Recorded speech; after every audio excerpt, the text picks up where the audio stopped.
So when you open up Blender, we have the general 2D animation, sculpting, and VFX. You're going to click on VFX. So what's cool about this is this will set it up. It'll set up the VFX for you. So real quick, so we have this. We have rendering. Click on the plus, video editing, and we want to just import the movie as well. So frame 0, Shift A, movie, and you're going to select where you have that located.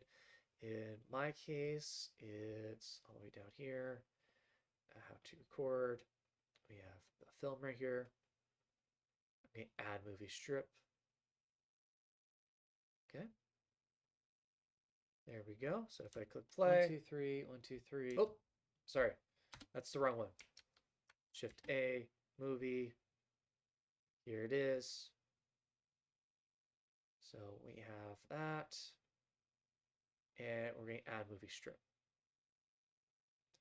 So once we have it, that's what it looks like. Pretty decent, right? But if you notice that it's kind of the wrong orientation.